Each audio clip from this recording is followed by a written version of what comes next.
नमस्कार. मनोसंतुलन उपक्रमामध्ये आपलं सर्वांचं स्वागत आहे.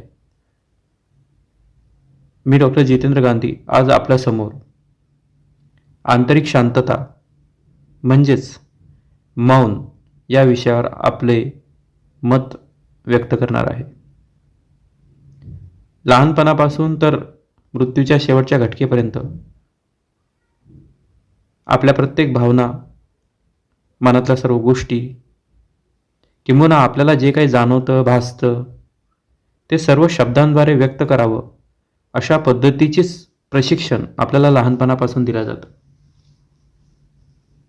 उदाहरणार्थ, आपल्याला राग व्यक्त करायचा असेल तर त्यासाठी वेगळी बोलीभाषा व वेगळे शब्द आपल्याला शिकवल्या जातात किंवा किंबहुना आपण शिकतो.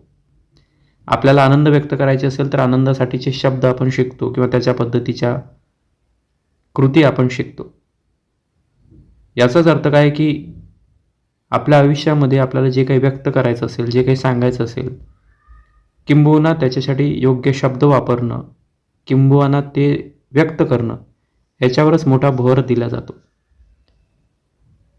पण आयुष्याच्या एका ठराविक टप्प्यावर आपल्याला लक्षात येतं की आपण आकांताने किंवा जीव ओकून आपल्या भावना जेव्हा व्यक्त करायला लागतो शब्दांमध्ये, तरी सुद्धा त्या कोणीही समजून घ्यायला तयार नाहीत. आपले प्रॉब्लेम्स, आपले दुःख किंवा आपल्याला होणाऱ्या यातना, विशेषतः मानसिक यातना, आपण आपल्या जवळच्या नातेवाईकांना सांगून सुद्धा आता त्याच्याकडे चक्क दुर्लक्ष केलं जात आहे. किंबहुना गो अहेड म्हणजे याच्यातून तू स्वतः बाहेर पड आणि पुढे चालता हो, अशा पद्धतीची त्यांची भूमिका आपल्याला घेताना दिसते. याचाच अर्थ की आपले दुःख आपण जेवढ्या मोठ्या प्रमाणात शब्दांद्वारे बाहेर सांगायला जातो, त्याच प्रमाणात त्या ठराविक वेळेपर्यंत ऐकल्या जातात, परंतु नंतर ते दुःख ऐकण्यासाठी पण कोणीच तयार नसतं. आणि म्हणून मग बऱ्याचदा असं होतं की काही गोष्टी मनामध्ये असतात पण त्या सांगता येत नाहीत, तिथे सुद्धा शब्दांची मर्यादा येते. आणि काही गोष्टी मनातल्या आल्या तरी सामाजिक चौकटीमध्ये राहण्यासाठी त्या बोलता येत नाहीत, म्हणून सुद्धा शब्दांच्या मर्यादा आला. आणि काही व्यक्त केलेल्या गोष्टी खरं तर गरजेच्याच नसतात असं त्यांना समाज किंवा कुटुंब सांगतात आणि त्यामुळे ते सुद्धा शब्द महत्त्वाचे ठरत नाहीत. आणि मग अशी एक परिस्थिती येते की जिथं आपल्याला जे सांगायचं असतं ते कुणी ऐकून घ्यायला तयार नसतं. जे सांगायचं असतं ते किंबहुना लोकांना महत्त्वाचं वाटत नाही. जे सांगायचं असतं ते सामाजिक चौकटीमध्ये बसत नाही. जे सांगायचं असतं ते खरंच गरजेचं नाही, अशा पद्धतीची सामाजिक कौटुंबिक भूमिका बऱ्याचदा निर्माण होत असते. आणि मग लक्षात येतं की शब्दांचं अमर्यादित असलेलं क्षेत्र खरं तर ते मर्यादितच असतं. आणि मग खूप सारे शब्द संग्रहित झालेले असतात, परंतु ते बोलण्याचं धाडस आपल्याकडे नसतं किंवा ते बोलण्याची जागाच आपल्यासाठी उरत नाही. मग आपण जो विषय आज निवडलेला आहे की मौन याचाच अर्थ आंतरिक शांतता. आंतरिक शांतता आपल्याला लहानपणापासून कोणी शिकवत नाही. आंतरिक शांतता याचा अर्थ दिवसाभरामध्ये काही ठराविक वेळ आपण आपल्या स्वतःसोबत घालवणं, त्यामध्ये कुठल्याही शब्दांची मदत न घेणं. आता हे घेत असताना हा संवाद आपल्याशी असतो. आपण कोण आहोत, आपले दुःख कशातून मुळात निर्माण झालेले आहेत, खरंच ते दुःख आहेत की अपेक्षा आहेत, त्या दुःखांना पार करण्यासाठी काय गोष्टी केल्या जाऊ शकतात, काय गोष्टी करता येत नाहीत, या सर्वांचा सारांश घेऊन आपण खरं तर आंतरिक शांततेसाठी काही वेळ द्यायला हवा.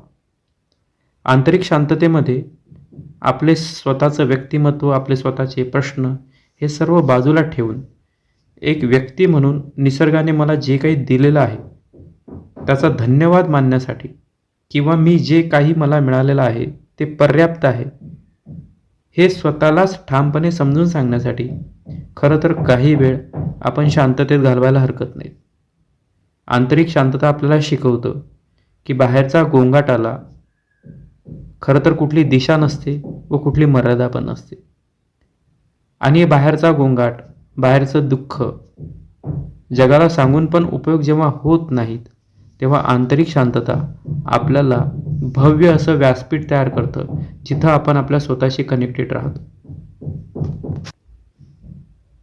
आंतरिक शांतता आपल्याला बाह्य जगाशी नाही तर स्वतःशी कनेक्टेड करायला मदत करते.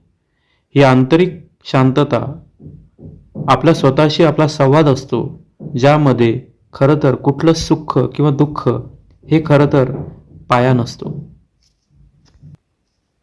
आंतरिक शांततेसाठी खरं तर कुठल्याही महागड्या गोष्टींची गरज नाही. दिवसभरामधला कुठलाही वेळ, विशेषतः सकाळी किंवा संध्याकाळी काही वेळ एकांतात घालवणे, काही वेळ स्वतःशी बोलणे, काही वेळ स्वतःमध्ये रममाण होणे आणि जणू काही बाह्य जगाशी आपला काही संपर्कच नाहीत अशा पद्धतीमध्ये हा वेळ घालवणं अपेक्षित असतं. जगाशी जेव्हा तुमचा संपर्क येतो तेव्हा जगाचे सर्व व्यथा, त्रास, त्रागा, जगाच्या सर्व चौकटी या तुम्हाला लागू पडत असतात, किंबहुना आपल्याला लागू करून घ्याव्या लागतात. परंतु जेव्हा आंतरिक शांततेमध्ये तुम्ही असता तेव्हा जगाची कुठलीच चौकट, जगाची कुठलीच मर्यादा, जगातलं कुठलंच संबंध आपल्याशी नसल्यामुळे आपण अतिशय नीरव शांततेचा अनुभव करतो. ही शांतता आपल्याला शिकवते की गजबजलेल्या आयुष्यभराच्या किंवा दिवसभराच्या गोंगाटापासून ही शांतता आपल्याला खरं तर ऊर्जावान करत असते. त्यामुळे आजपासून एक छोटीशी कृती करा. आपल्याला आपल्या वैयक्तिक स्तरावर, व्यावसायिक स्तरावर कितीही अडचणी असल्या तरी दिवसभरामधला कुठला वेळ, किमान 15 ते 20 मिनिटं स्वतःमध्ये रममाण होण्यासाठी एकांत जागा शोधा. त्यावेळी कुठलाच विचार, कुठल्याच कल्पना, कुठल्याच क्लुप्त्या, कुठल्याच युक्त्या आपल्या मनामध्ये येणार नाही याची दक्षता घ्या. आणि कुठलाच विचार त्यावेळेस आपल्या मनात डोकवणार सुद्धा नाही याची सुद्धा खात्री करा. आणि फक्त या क्षणामध्ये उपलब्ध असलेली शांतता अनुभवा. आणि तुम्हाला हळूहळू लक्षात यायला लागेल की ही शांतता हळूहळू तुम्हाला आवडायला लागेल. आणि मग बऱ्याचदा असं होईल की दिवसाभरामध्ये जसं जसं तुम्हाला वेळ मिळेल ॲटोमॅटिक तुम्ही ही शांतता स्वतःहून तिथे निर्माण करण्याचा प्रयत्न करणार. आणि त्यामुळे ही आंतरिक ऊर्जा वेळोवेळी तुम्हाला रिचार्ज करत राहील. ही आंतरिक ऊर्जा तुम्हाला तुमच्या स्वतःशी कनेक्टेड करायला मदत करेल. त्यामुळे बाह्य जगाशी आपण जेवढे कनेक्टेड आहोतच तितकंच आपलं स्वतःशी सुद्धा आपलं कनेक्शन वाढेल.